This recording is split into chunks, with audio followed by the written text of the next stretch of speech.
Well, good morning. This morning we read Malachi chapter 1 and 2, though we will pick up the last verse of chapter 2 in our next reading. It seems to belong better there. And so here is the Lord speaking to his people, and Israel is saying, you don't love me. We've suffered so much. We've been in exile. You don't love us. And the Lord saying, but I have loved you. Look, Jacob and Esau were twins, yet I loved Jacob. I chose Jacob, and Esau I turned away. Before they had a chance to do anything, God had chosen those he loved. The people of Jacob, the people of Israel, were his chosen people. And he said, look, you went into exile, I brought you back. And Eden says, though we've been crushed, we'll rebuild the ruins, but you won't, because only those chosen by God will be blessed by him.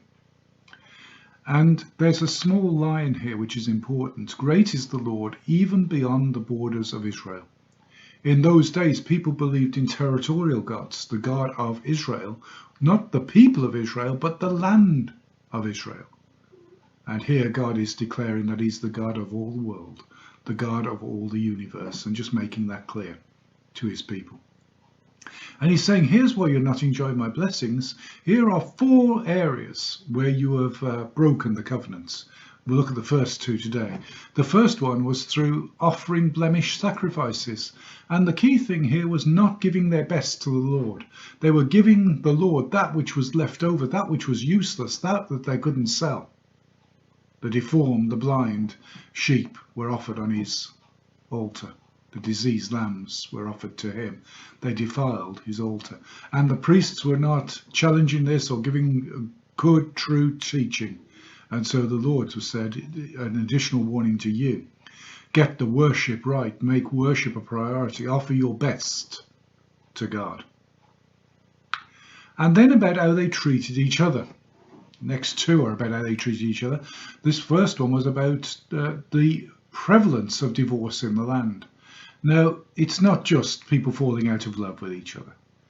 Here, the way the society worked was, and the key is, the man who hates and divorces his wife does violence to the one he should protect. When you made a covenant to work together for a husband and wife, the woman was dependent upon the man for her income and her protection and her security.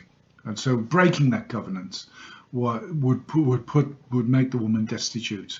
So it was more than just falling out of love and agreeing to go their separate ways. It was about a symbol of God's faithfulness to his people, that God promised to always be faithful to his people, to keep them and protect them.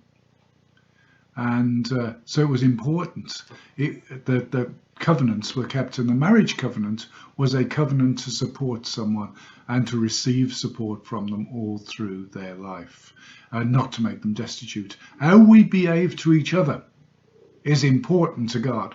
You can't come, even if you were offering perfect sacrifices, even if you were paying all of your tithes and offerings, if you were behaving unjustly towards your family, towards other people, then you would not enjoy the blessing of God. God would not be pleased with you. Don't think that you can get away with a relationship with God where you're doing all the religious things if you're not living right with your brother and sister. And we'll pick up more on that theme in the next reason God is upset with them, in the next area where they're breaking his covenants.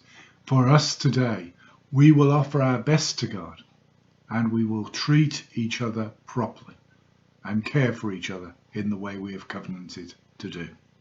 The Lord bless you. Amen.